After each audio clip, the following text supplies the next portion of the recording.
Bom dia, pessoal. Para quem não me conhece, meu nome é Cláudio Sabino. Sou advogado constitucionalista e juiz-filósofo cristão. Hoje, notadamente, dia 23 de junho de 2025, dia de véspera de São João, portanto, um dos profetas mais importantes, não somente do Antigo Testamento, com base na Antiga Aliança, como da Nova Aliança, pois João Batista, para quem não sabe, para além de ter sido o último profeta a profetizar no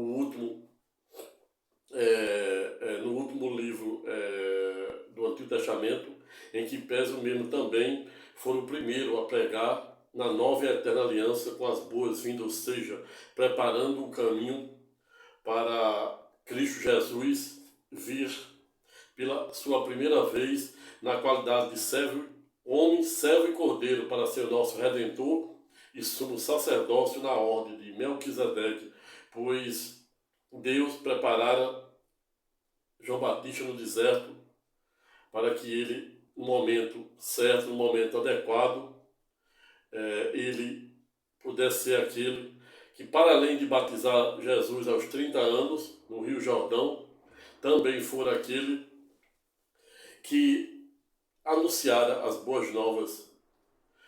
E por via reflexa, Deus diariamente tenta fazer por simetria do que fizera com João Batista, preparando no deserto para anunciar as boas novas, preparar o caminho para a primeira vinda de Cristo Jesus na qualidade de servo e cordeiro, para ser o nosso Redentor e sumo sacerdócio na ordem de Melquisedeque, em que pese diariamente Deus também tenta nos colocar no Vale da Sombra da Morte, no Monte Sinai, que é o lugar que Deus usa para tentar construir a nossa fé de forma gradativa, assim como ele fizeram com Abraão.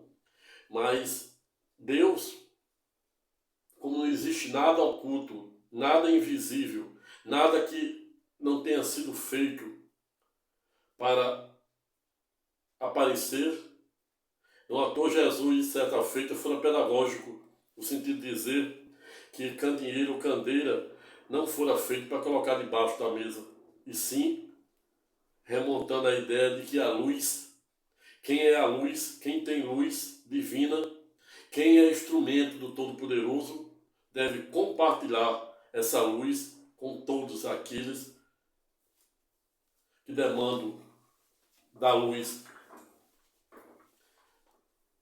Ou seja, assim como João Batista, que passara a maior parte do seu tempo no deserto, sendo preparado por Deus para depois ser aquele nazareno que iria batizar Jesus aos 30 anos e anunciar as boas novas. Mas em toda a cronologia bíblica em que pese, você encontrará passagens bem como a de Jesus. Jesus ficara escondido até os 30 anos, não existe nada no livro da Nova e Eterna Aliança, Mateus, em João, que fala da vida de Jesus de 30 para trás, pois até os 30, como todo judeu e todo aquele que é escolhido pelo Todo-Poderoso, Javé Shadon, Javé Shalom, Elion, eu sou, que sou Adonai, fica oculto, fica em segredo a vida toda. E Jesus foi o maior exemplo. Somente aos 30 anos e começaram a sua pregação, e há muitos teóricos e teólogos que defendem a tese pela qual Jesus fora catequizado, ou seja, batizado, ainda que de forma metafórica, pois ele é Deus e não vejo como nenhum homem, dada essa nossa miserável natureza humana, possa catequizar ou educar Jesus. E as Escrituras e a história nos mostra que Jesus era analfabeto.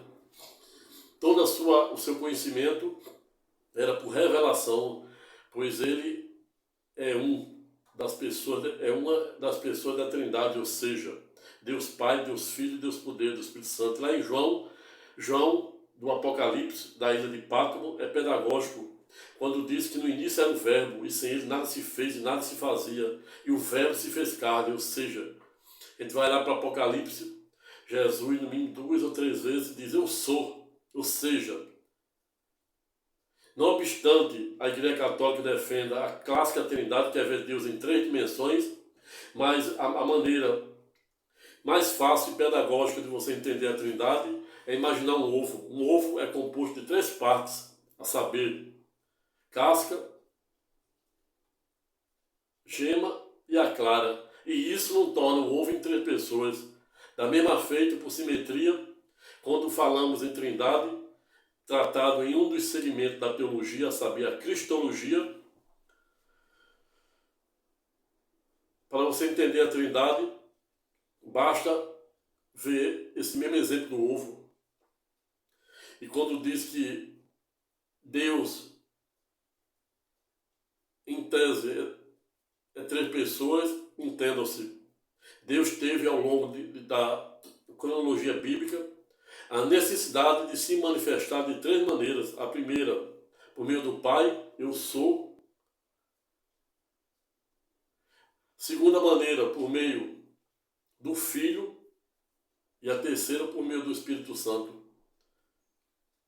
E é exatamente esta uma das razões pelas quais hoje estou voltando aqui, neste dia, véspera de São João, fazendo essas breves abordagens, né, a esse dia tão importante na cronologia bíblica, dia em que muitas pessoas tradicionalmente acendem fogueira, comem milho, pamonha, etc.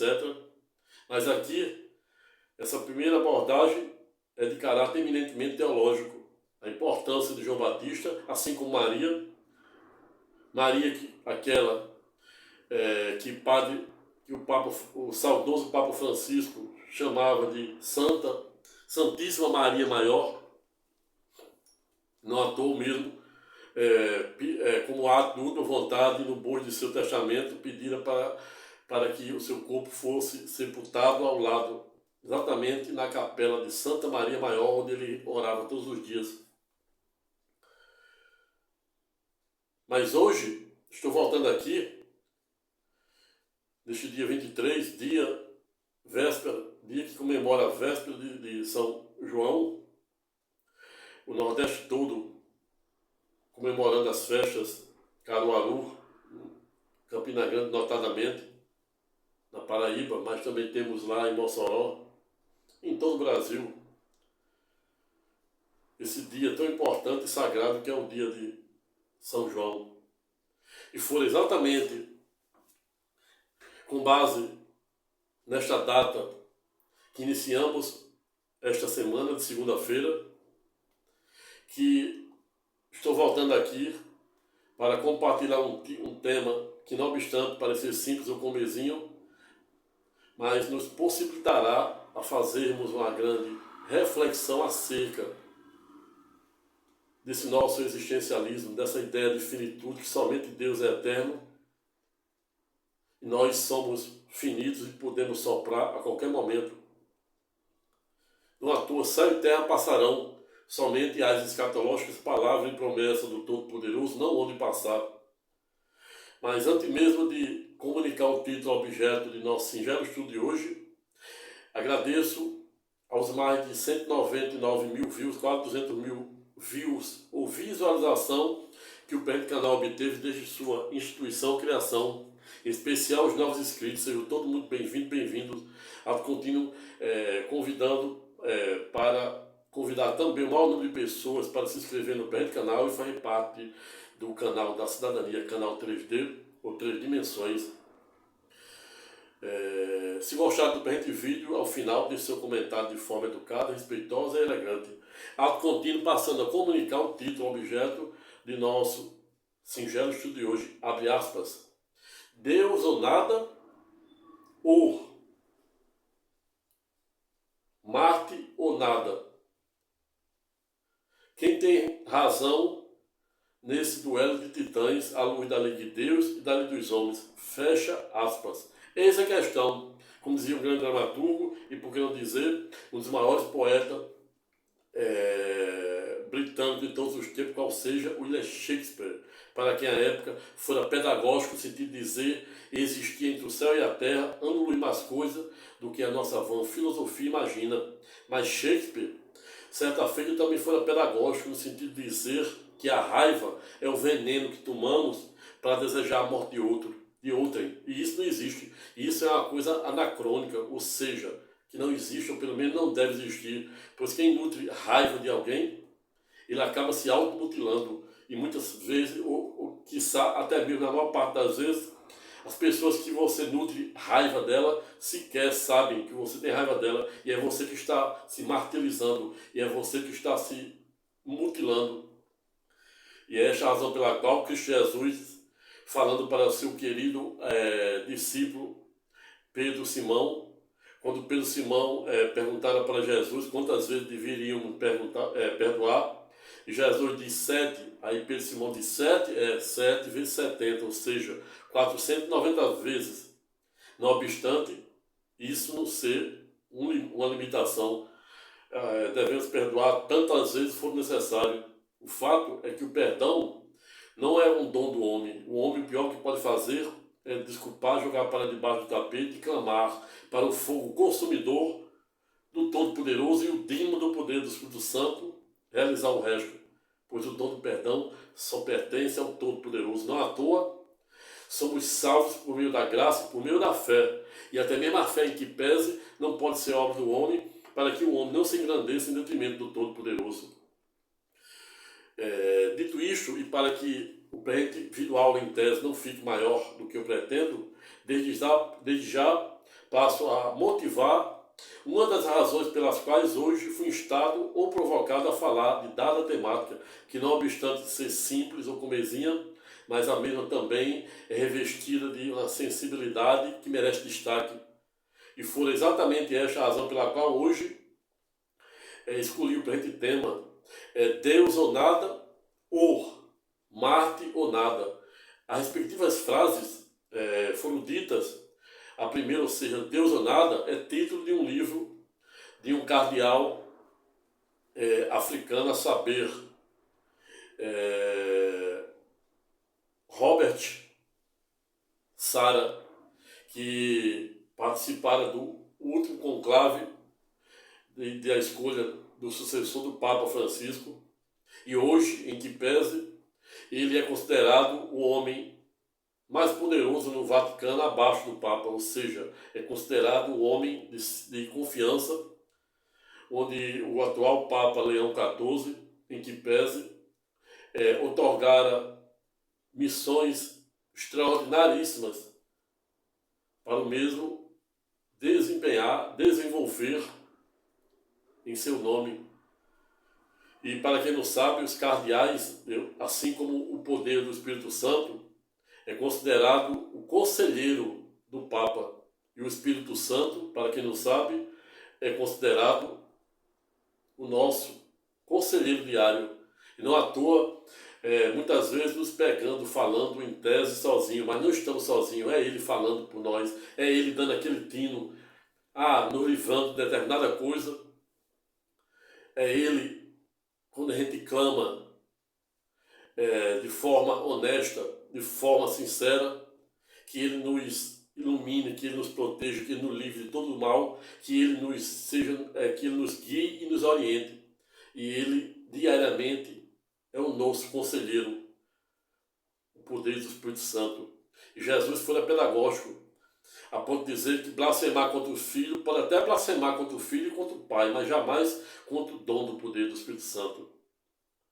E Jesus também foi pedagógico, falando do Espírito Santo, dizendo que logo após a sua inefável crucificação e ulterior ressurreição no terceiro dia, logo após de Cristo Jesus passar 40 dias e 40 noites jejuando no deserto e ser alçado aos céus, onde se encontra até hoje ao lado do Deus Pai e Deus Poder do Espírito Santo, ele disse para seus discípulos que tinha que ir, porque se ele não fosse, o mensageiro não vinha. O mensageiro, por lógico, é o Espírito Santo. Mas, afinal, do que estamos a falar? Em que tempo estamos? Como diziam os gentios, a era dos gentios. Para quem não sabe, gentios na antiga aliança, no Antigo Testamento, eram os não-judeus. E hoje, os gentios, em que pese, estão ensinando os judeus. Mas antes mesmo de adentrarmos diretamente no pano de fundo ou de método da presente temática,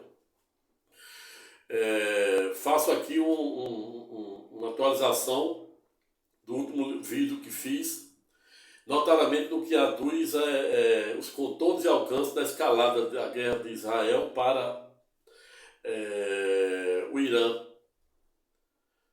onde Israel já vinha bombardeando há faz 9, 10 dias, preparando o caminho para Trump no dia de ontem, concluir o serviço, no sentido de usar a bomba que somente os Estados Unidos têm, com capacidade para neutralizar, ou seja, as instalações de urânio que o Irã, segundo a inteligência dos Estados Unidos e Israel, vinha enriquecendo, se aproximando aí de 84%, pois para fabricar bomba atômica, ou seja, arma nuclear, é necessário um enriquecimento de urânio até entre 85% a 90%, e fontes especialistas apontam que o Irã já estava aí com 80% a 84% de urânio enriquecido.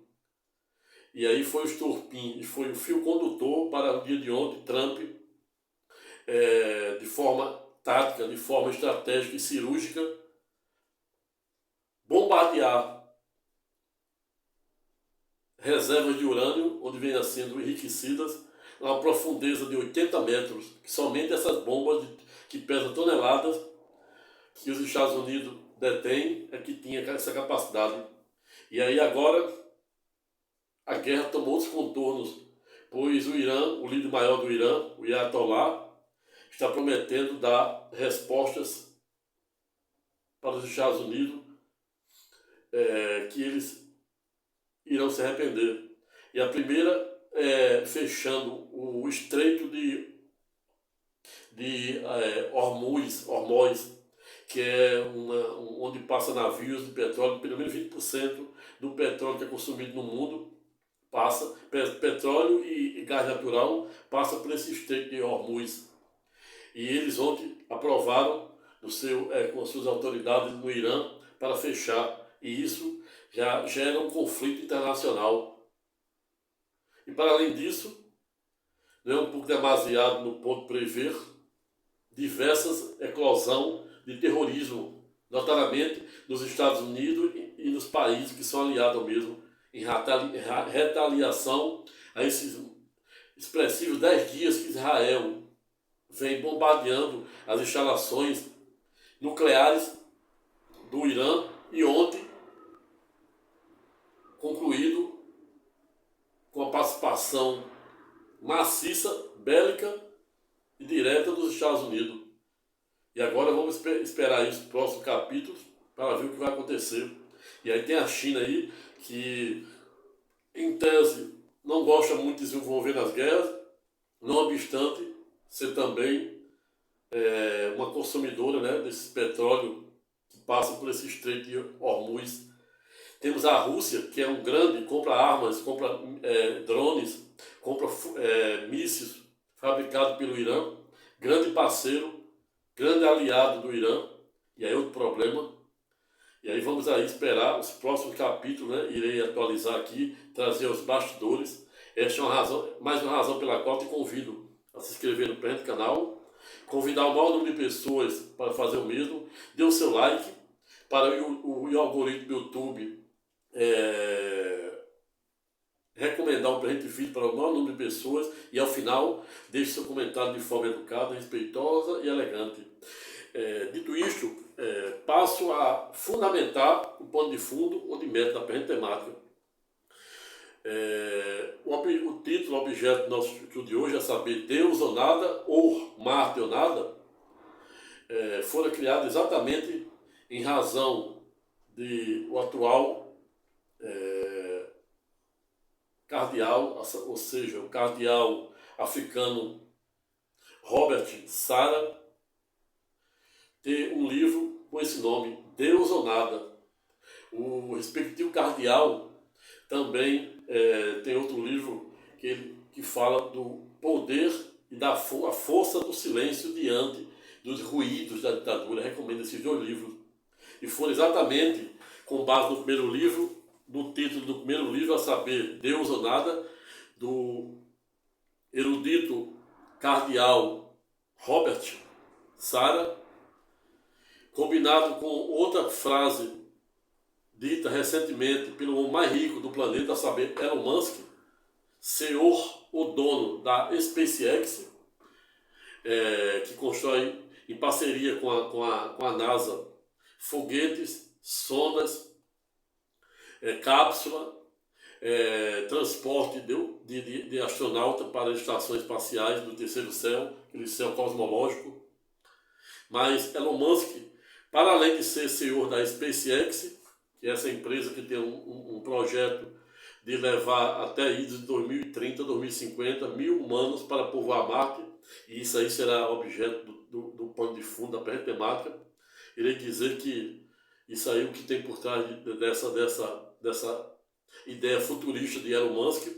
Mas Elon Musk também é dono ou senhor da Neuralink, que fornece um sinal de internet e comunicação nas áreas mais remotas ou longínquas, ou como o mar, florestas como a Amazônia, etc.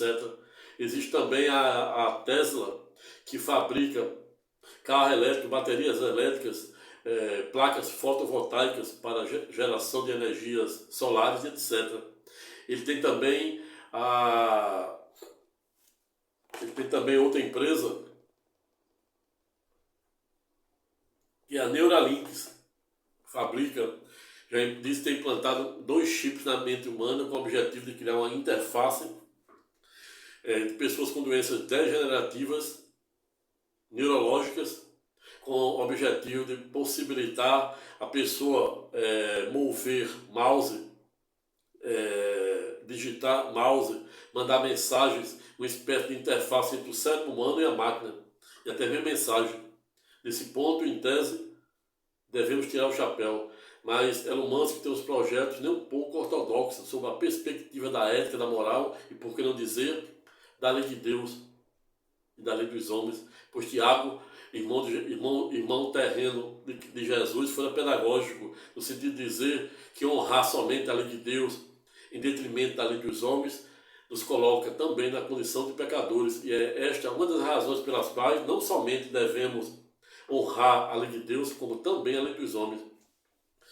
Mas Musk, recentemente, logo após ter rompido com Trump, o atual presidente dos Estados Unidos, depois de 120 dias ao lado de Trump e de ter rompido com o mesmo, deu uma nota na imprensa mundial, no sentido de dizer que, abre aspas, Marte ou nada, Marte ou nada, ou Marte ou a morte, ou seja, Elon Musk estava simplesmente dizendo que ou o homem, ou ele, no caso ele, porque não é somente a empresa SpaceX que tem condições e capacidade de explorar o espaço, de promover a exploração espacial. Existe a Boeing, que ela tem a cápsula Starlink, tem a Boeing, tem a Space Lear dos chineses, tem a Space Ship da Rússia, tem, por exemplo, a Boeing, ela tem uma cápsula, a Space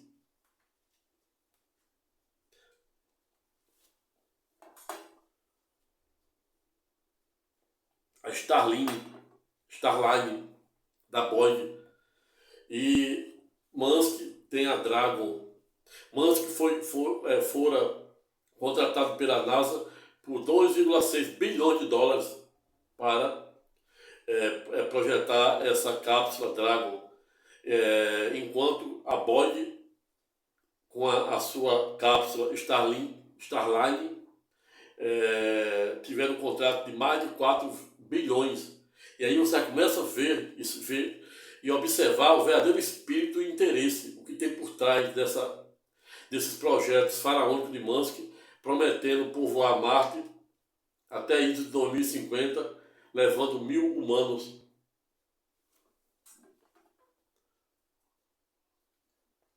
Mas afinal, do que estamos a falar? Em que tempo estamos? Explico. Estamos a falar num mundo em transformação, num mundo líquido, num mundo descartável, tão bem defendido pelo saudoso Papa Francisco. Uma sede de ter com um tédio de não poder possuir, tão bem defendido por Schopenhauer. Mas Schopenhauer foi pedagógico se de dizer que não há céu sem tempestade e até as estrelas precisam da escuridão para brilhar e se enaltecer entre si. E por que o cardeal africano, que faz parte hoje do papado de Leão XIV, primeiro papa americano, com 69 anos, criaram o título do livro Deus ou Nada?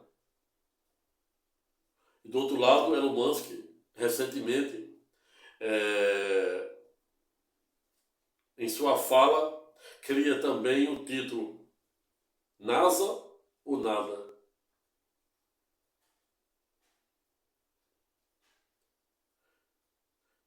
Irei logo começar a responder essa intrigante pergunta do cardeal africano Deus ou Nada. Quando o cardeal Albert Sara de Deus ou Nada, ele está nos remontando o livre-arbítrio, que é uma espécie de direito potestativo que Deus nos dera para permitir que o homem faça tudo que vier à sua mente, sob pena de responder sobre as condutas desviantes. Quando o cardeal africano, no bojo de seu livro, cria o título Deus ou Nada, ele está nos remontando exatamente para aquilo que os estoicos nos remetem, que é exatamente entendermos que, assim como os peixes não conseguem viver fora da água, ou seja, a água é condição sine qua non ou indispensável para a devida manutenção dos peixes. Por via reflexa, Deus estava querendo dizer que não há como ter, como sobreviver, como divorciar, como separar Deus, o Criador, de sua criatura. Quando Deus diz, segundo os islâmicos, ou você está comigo, ou irá arder no mar do inferno, ele não está sendo um Deus autocrata. Ele está simplesmente dizendo que não há como a criatura, a saber, o homem, em seu sentido amplo, em seu sentido genérico, o homem como um ser, viver divorciado de seu Criador, a saber, Deus. E é por isso que os estoicos são pedagógicos, no sentido de dizer que todas as substâncias que vibram na mesma frequência, bem como a temperatura, ou seja, a temperatura, ela tanto pode vibrar para quente como frio.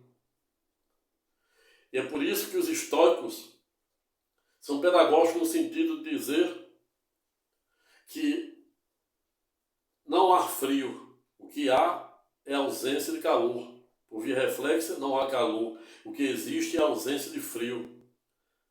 Não há a escuridão, e sim a ausência de luz. Por via reflexa, não há o mal, e sim a existência do bem, a ausência do bem. Por último, porém, não menos importante, em que pese, não há Satanás, e sim a ausência de Deus. Entenderam o contorno e a importância desta meteórica passagem? E é exatamente esta a razão pela qual não há como dividir o joio do trigo. Não há como o homem viver divorciado de seu Criador, a saber, Deus. Quando Deus diz, ou você está comigo, ou vai arder no mármore do inferno, como diz os islâmicos, ele não está sendo um Deus autocrata, ele está simplesmente dizendo que não há como homem, seja ele ateu, seja ele agnóstico, teísta e ateísta, seja ele budista, seja ele cristão, seja ele judeu, viver fora do seu Criador. E é sobre essa premissa e é sobre essa perspectiva tridimensional de fato, valor e norma, sobre uma visão multifocal em altura, largura e profundidade, a mesma escala, 3 dimensões utilizadas no espaço cosmológico pela NASA, que o livro do cardeal africano, a saber, Robert Sarah, é pedagógico no sentido de dizer Deus ou nada.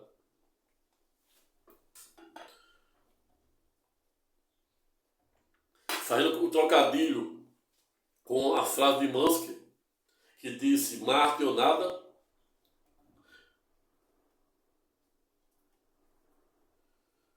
se faz extremamente necessário no ponto, contudo, lembrar que quando Musk diz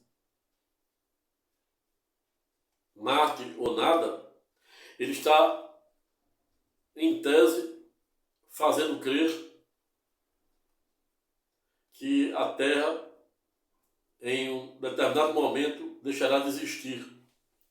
E ou ele povoa Marte, ou não haverá mais vida na Terra, como se isso fosse possível, como se ele pudesse substituir Deus, como se ele pudesse ser maior do que Deus, que é portador de um inefável caráter de onisciência, onipresença e onipotência.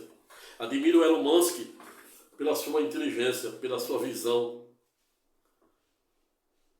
Mas tudo existe um limite. Não à toa Deus nos colocara no meio do cérebro a serotonina, exatamente para controlar todos os neurotransmissores, inclusive a dopamina. Dopamina, tudo aquilo que a gente deseja, tudo aquilo que a gente aspira, o futuro. Mas Deus colocara, se Deus quisesse, que a imaginação do homem, segundo Romanos 12:32, quando diz que não devemos nos amoldar ao padrão deste mundo, devemos, pois, buscarmos, nos renovarmos por meio da nossa mente, para descobrir a boa, agradável e perfeita vontade de Deus. Por lógico, se Deus quisesse que esse livre-arbítrio, que essa pulsão, como defende a tópica 1 e tópica 2 de Freud, essa libido, fosse limitada, ele não teria descido lá na Torre de Babel, onde os remanescentes da época de Noé tentavam construir uma torre para chegar à altura de Deus e ser igual a Deus, e Deus manda os anjos lá e diz, vamos ter que ir lá, porque senão eles serão ilimitados.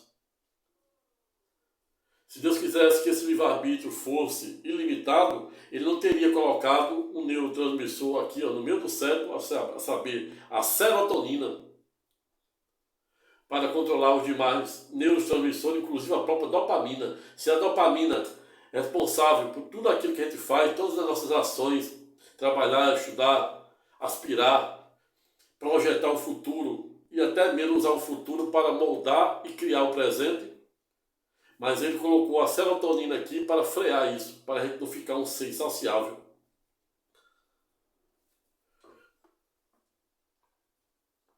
Veio, portanto, que não é tarefa fácil. Não devemos fazer nenhum demérito a Elon Musk. Tira o chapéu por todos os seus feitos, que saltam aos olhos e merecem destaque. Mas isso, contudo, não o legitima a querer substituir Deus. Em idos de 1900, Carl Sagan, um astronauta, um astrônomo, um cientista da NASA, chefiava a missão da Voyager 1 a 6 bilhões de quilômetros.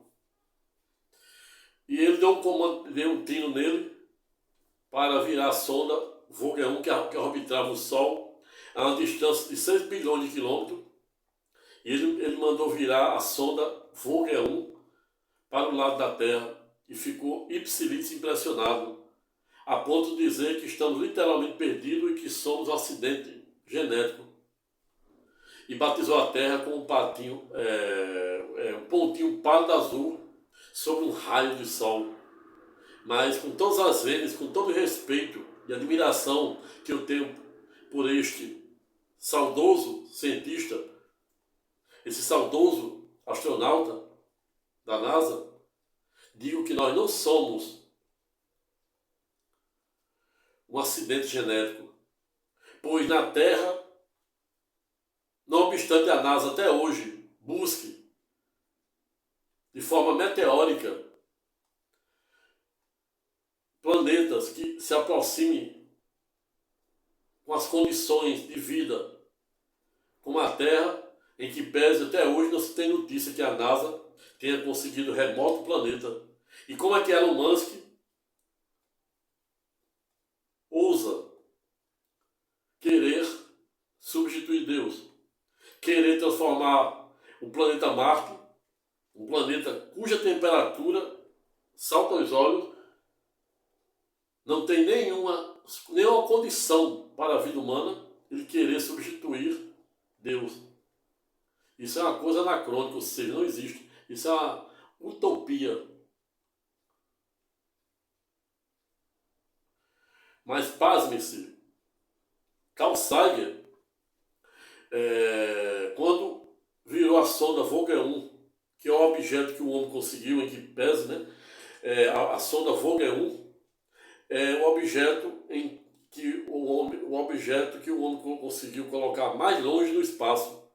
Somente para você ter ideia, em 1900, quando Carl Sagan chefiava a missão e deram um comando para virar a sonda para o lado da Terra, e disse que estamos literalmente abandonados, não tem ninguém olhando para nós, e batizou a Terra como um pontinho pálido azul sobre um raio de sol, a sonda Voyager 1, em que pese, ela estava a uma distância de 6 bilhões de quilômetros da Terra. E hoje, atualizando, pasme-se, esse objeto, o objeto que o homem conseguiu colocar mais distante da Terra, que é a sonda Voyager 1, ela já alcançou a distância de 24 bilhões de quilômetros. Veja que extraordinário. Pasmem-se, em 1969, quando o Apollo 11, os astronautas do Apollo 11 pisaram na Lua pela primeira vez, a primeira coisa que veio na mente do comandante da missão foi ler, e por que não dizer, recitar o capítulo 1 de Gênesis, onde Deus diz como criou os céus e a terra e tudo que nela existe em 6 dias e reservar o 7º dia para descansar, o clássico Shabatá dos judeus e dos islâmicos. Vejo, portanto, que não é tarefa fácil e não assiste a menor razão esse projeto de Musk de querer povoar Marte, um planeta cuja temperatura sequer tem água, a temperatura, nenhum humano conseguiria sobreviver naquela temperatura. Ou seja, querer substituir Deus, e isso é literalmente impossível. Certa feita,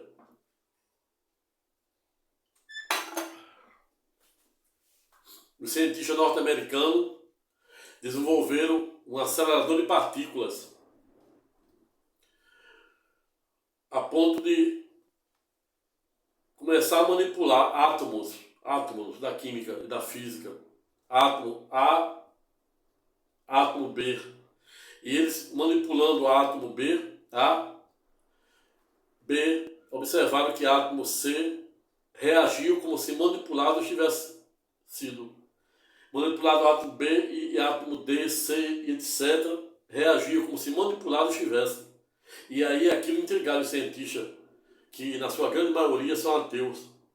Ou seja, se de um lado os ateus, seja ele agnóstico, teísta ou ateísta, não acredita em Deus porque Deus não é uma matéria, Deus é um espírito, Deus é um fogo consumidor e ninguém resiste a ele.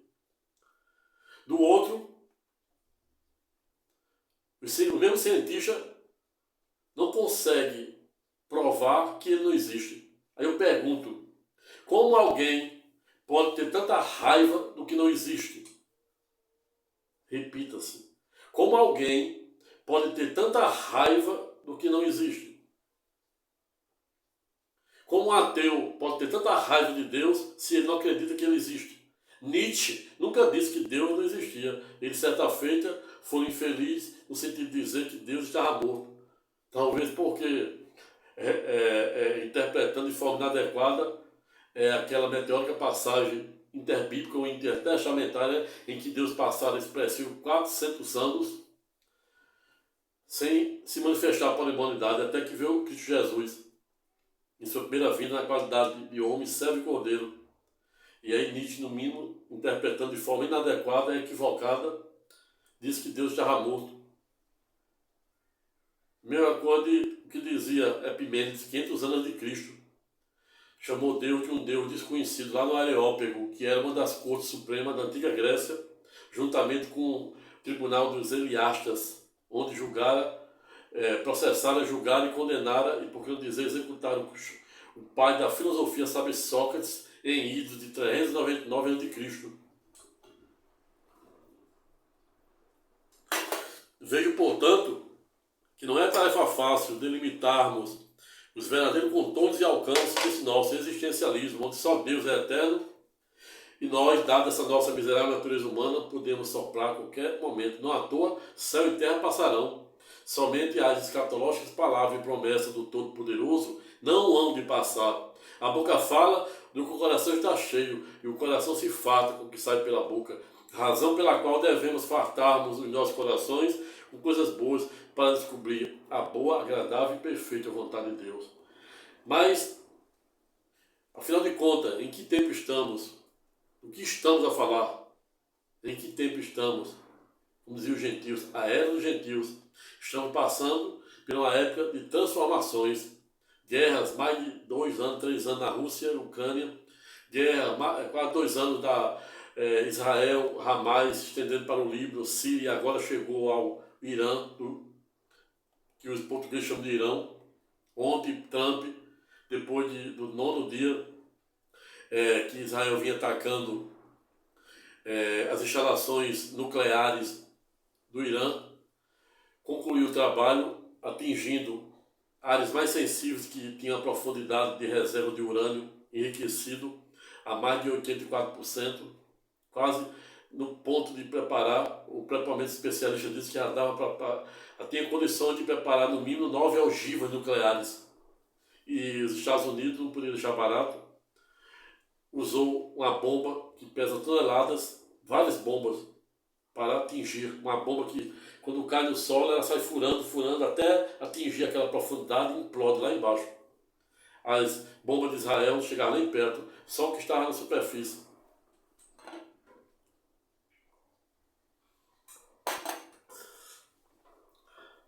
Trump aí, desde 20 de janeiro, com as políticas nem um pouco ortodoxas, taxando o mundo, comprando briga com o vizinho México, Canadá, Canal do Panamá, prometendo expulsar os palestinos da faixa de Gaza, construir ele junto com Musk um resort de luxo, expulsando os imigrantes.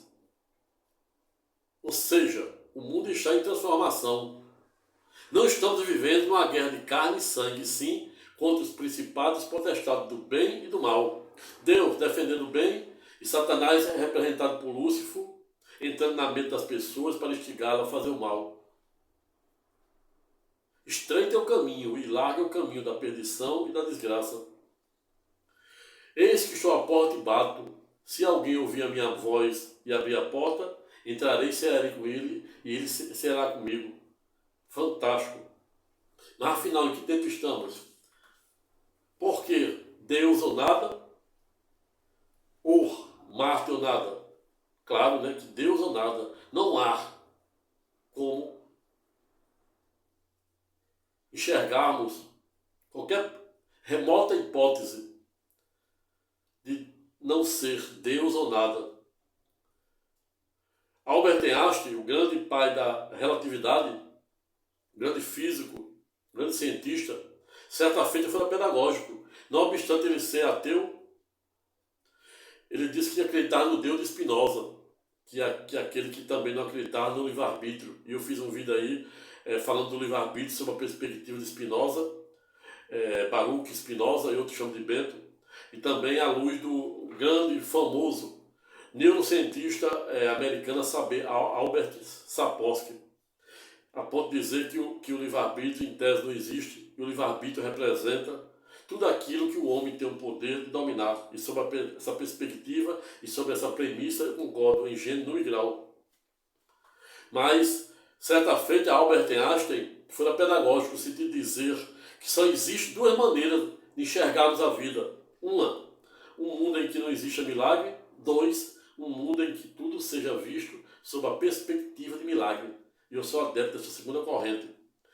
Poeta e um filósofo francês, sabe, Blaise Pascal, aquele mesmo que certa feita foi pedagógico, no sentido de dizer que um dos grandes defeitos do homem é o homem não conseguir ficar um quarto de segundo calado. Mas Blaise Pascal também foi pedagógico, no sentido de dizer que o homem que não crê em Deus, que crê em Deus, se Deus em tese não existir, nenhum prejuízo ele terá. Ao revés, já não podemos dizer o mesmo daquele que não crê. Segundo Blaise Pascal, pai da probabilidade, diz que o homem que não crê em Deus, se Deus existir, o seu prejuízo será incalculável. Logo, não tenho a menor dúvida de crer e acreditar de forma rígida no Todo-Poderoso.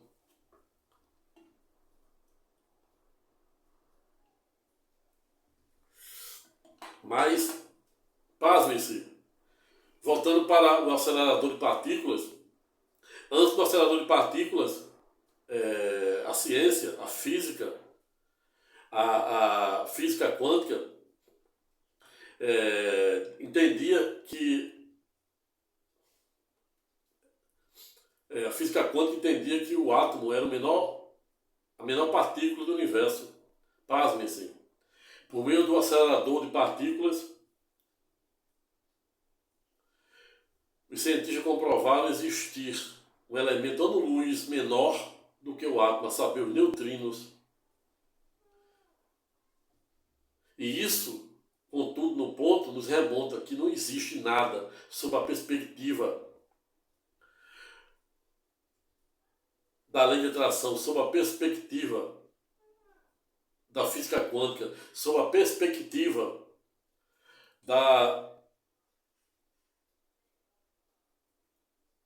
do acelerador de partículas, sob a perspectiva da escala de Hawking. Nada em que o homem pense, nada que o homem faça, nada que o homem imagine que não esteja ligado a algum ponto do universo. Não somos um ser humano que estamos aqui para viver uma passagem, uma experiência espiritual. E sim o contrário, somos seres espirituais que estamos aqui para viver ou vivermos uma experiência humana. Não à toa, céu e terra passarão, somente as escatológicas palavras e promessa do Todo-Poderoso não hão de passar. Então não assiste razão a NASA, não assiste razão o homem mais rico do mundo, é saber Elon Musk, para quem eu tenho na minha mais alta conta, quando se fala da perspectiva de seus grandes feitos, da sua inteligência. Mas quando a matéria invadir o território de Deus, quando a temática invadir a competência do Todo-Poderoso, deve ser liminarmente rechaçado. E Musk, que tem diversos projetos, diversos contratos com a NASA, pois não é somente a empresa de Musk que é habilitada a compartilhar e fazer exploração espacial com a NASA. Existe a Boeing, existe a Space Lee e outros russos também. Mas Musk e a Boeing é quem ganha sempre a concorrência dos contratos junto à NASA. Somente para você ter ideia do que eu estou a falar, e que não tem o menor sentido Musk querer povoar Marte até 2030, 2050, e que, na verdade, qual a pretensão de Musk com isso? É dinheiro. Bilhões. Somente para você ter ideia, Musk tem diversos contratos com a NASA. Dentre esses diversos contratos que Musk tem celebrado com a NASA, podemos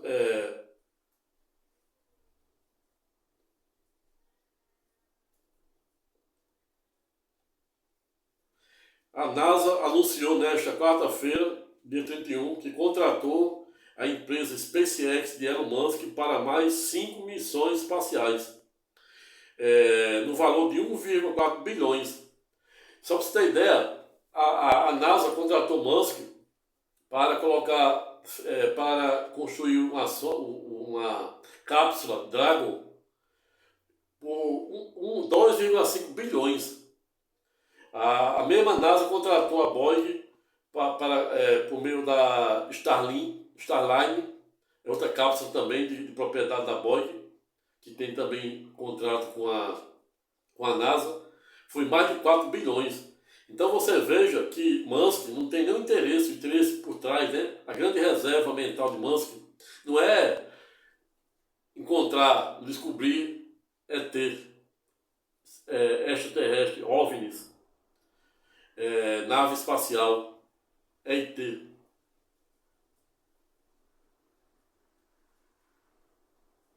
E sim ganhar bilhões com a exploração espacial por meio do governo norte-americano. E não à toa ele passou 120 dias agora nessa gestão de Trump, exatamente para tentar estreitar mais ainda as suas relações, os seus contratos com a NASA. Somente para você ter ideia do que eu estou a falar, eu não estou aqui apenas jogando palavras no vento.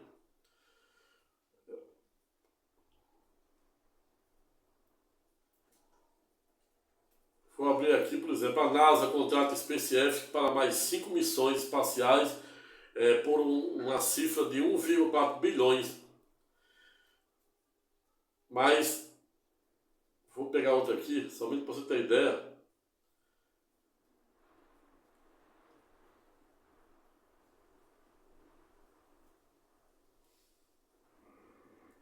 A SpaceX, empresa de Elon Musk, possui diversos contratos com a NASA, abrangendo transporte de carga e passageiro para a Estação Espacial Internacional, desenvolvimento de tecnologias para o futuro missões lunares e até mesmo a retirada da ISS da órbita. O valor total desses contratos é estimado em bilhões de dólares. Você veja qual o interesse que está por trás desse interesse. Nem um pouco ortodoxo de Elon Musk na exploração do espaço. Não é levar 1.000 humanos, tampouco povoar Marte, tornar Marte habitável, pois só isso Deus. Não à toa lá no livro escatológico, último livro da Bíblia, sabe, Apocalipse, que é sinônimo de revelação, ou seja, a revelação de Cristo Jesus na ilha de Patmos para seu querido apóstolo João, quando ele já estava com quase 94 anos. Lá ele diz que no dia do Senhor, o tribunal de Cristo, ou seja, no final dos tempos, haverá uma nova terra e um novo céu. Então, não é Musk que vai criar uma nova terra. Isso é uma heresia, se é que podemos chamar, né, de heresia. Para os católicos, não passa de uma heresia. Para os dogmas da Igreja Católica. Mas vejam o que está por trás, né, desta ambição, dessa corrida espacial, desses contratos bilionários que Musk mantém junto da NASA.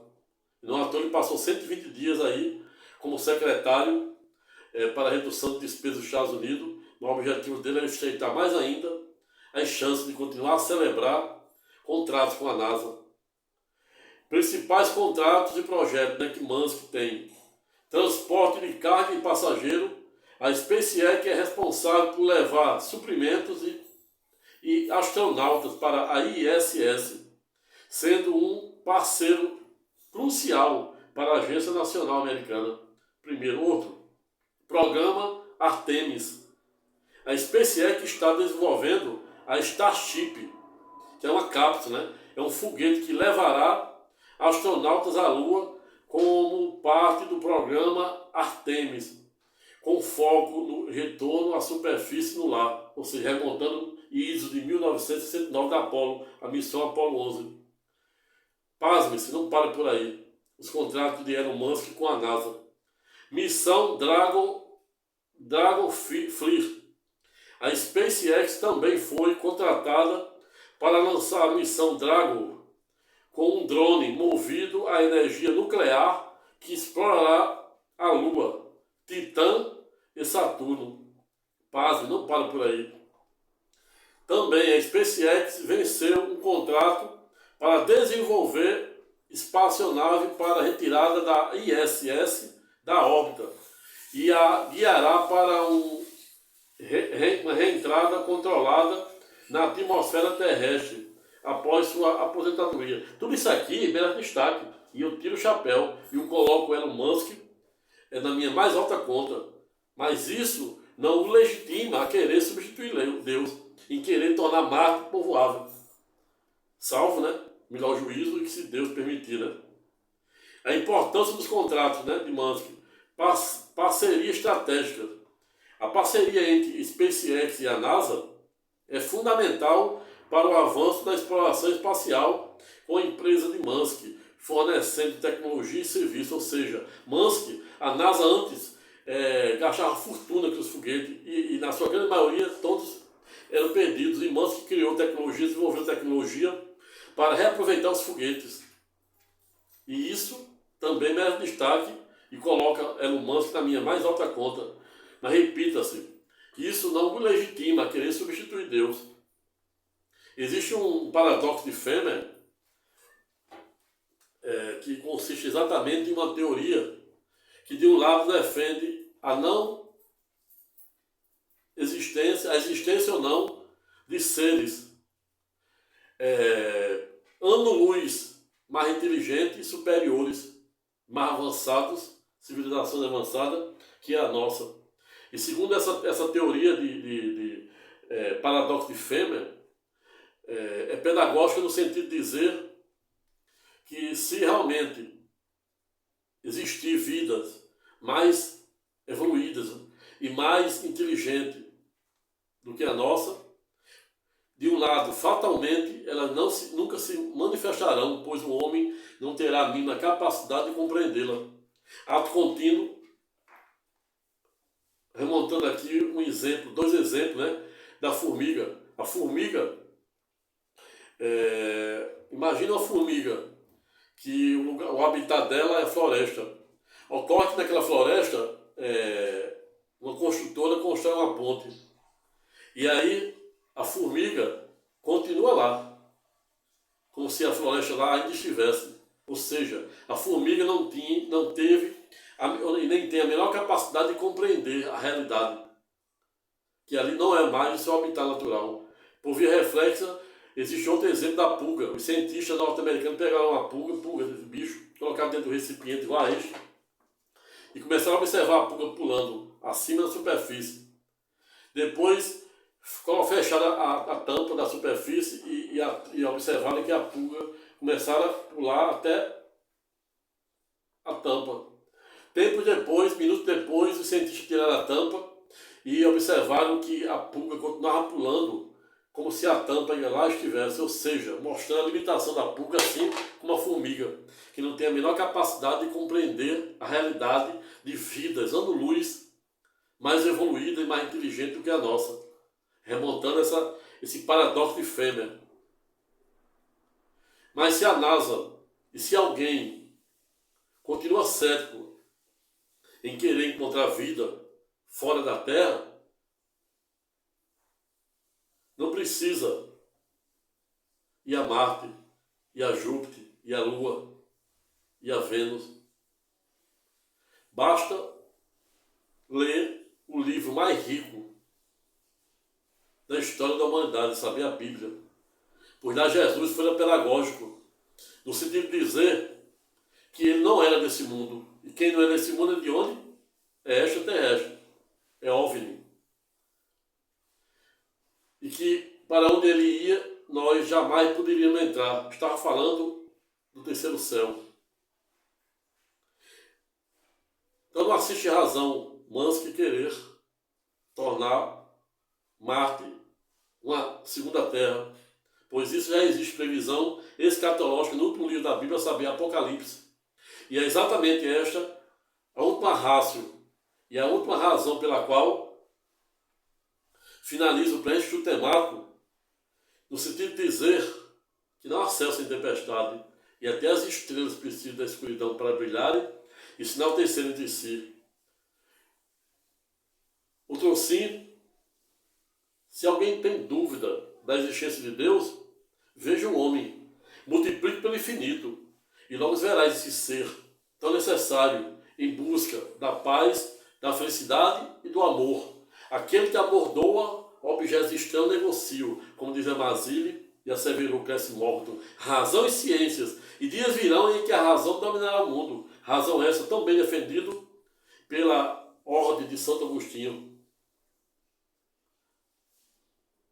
Ato contínuo concluindo o pré-estudo temático, no sentido de dizer que a mesma arma, o mesmo conhecimento e o mesmo poder que liberta, cura e salva, se não bem utilizado em prol daquilo que revela a vontade e o propósito de Deus, por via reflexa, poderá ter o condão de aprisionar, destruir e até mesmo matar. Pense nisso.